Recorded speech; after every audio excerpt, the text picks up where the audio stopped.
We know from our research that such empathic understanding with a person, not about him, is such an effective approach that it can bring about major changes in personality. Some of you may be feeling that you listen well to people and that you have never seen such results.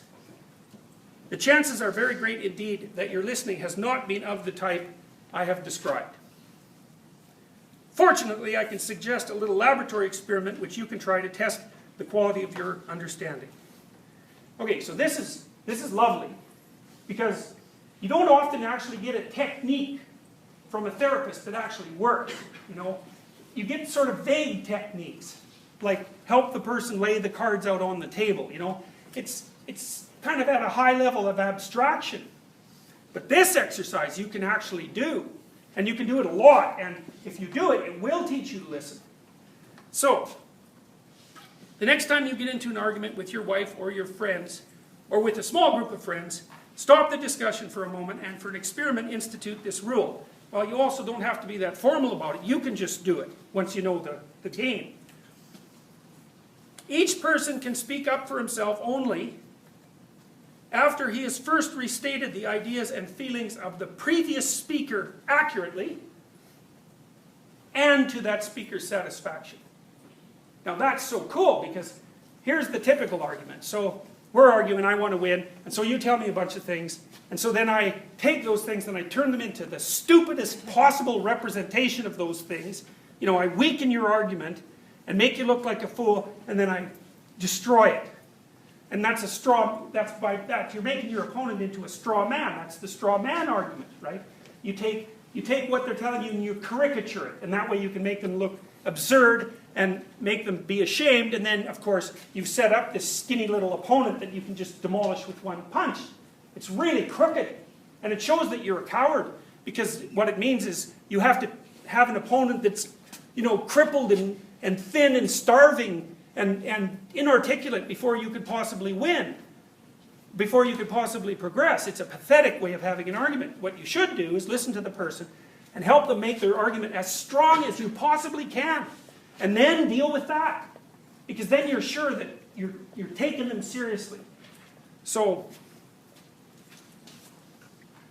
and to that speaker's satisfaction. Well, that's so cool, eh? So we're having an argument. I don't know, maybe we have an argument about who's going to be responsible for grocery shopping or for doing the dishes or for cooking or any of those domestic things that continually cause couples to be at each other's throat. It's like, so you'll have some arguments about why you should do whatever it is that you're going to do. And in order for the argument to progress, I have to tell you back what you said. And you have to agree that I put it properly. Well, that's so annoying.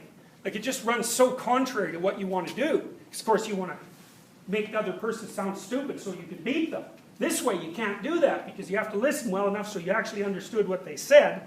And then you have to formulate their argument so that they're willing to agree that that actually constitutes their argument. Well, that's really, it's difficult. But it's so useful, because first of all, it does mean that you understood them. And second, it immediately indicates to them that you're not just trying to win.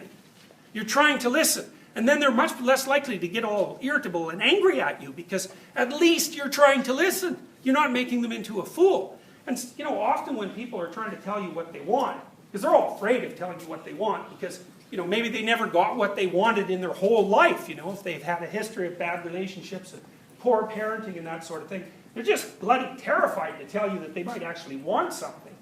And so, as soon as you indicate to them that you actually heard what they said, and you're willing to take it seriously enough to formulate it properly, well then it's like one step towards trust. I see, you did listen. You at least know where I'm coming from. It's like, that doesn't mean you agree, Just because you understand someone's argument doesn't mean you have to agree, but at least you know what the argument is. You see what this would mean. So one of the things Rogers does continually in his therapy, and I do this a lot, it's like I listen to the person, and they kind of go through a narrative, a spontaneous narrative, often following a chain of associations, as Freud pointed out. They'll tell me a spontaneous narrative, and I'll say, okay, it sounds to me like this is what you said. And I'll try to, lay out the argument. And maybe now and then I'll ask for clarification if there's a part I didn't understand, or if I see that there's a part that seems contradictory. They said this thing here, and this thing there, and I'll tell them that. You know, it seems to me that you said this here, and I'm not sure how to put those together. I don't say, well, that makes your argument, you know, incoherent. I say, well, I don't get how to understand that. And they kind of go, oh, yeah, because people will admit to that if you just point it out flatly, you know. It's like, I'm not involved, I'm just listening. It's not my problem, it's a problem. And that's another thing that's useful too. The other person is entitled to their suffering. You don't get to take it away, it's their destiny. So you can listen to their problems without having to think that, you know, you have to take them on as if they're yours. You have to mirror them, but it's their problem. It's like they have to figure it out, and that's good. You need a problem to figure out. It's not necessarily a terrible thing that they have a problem.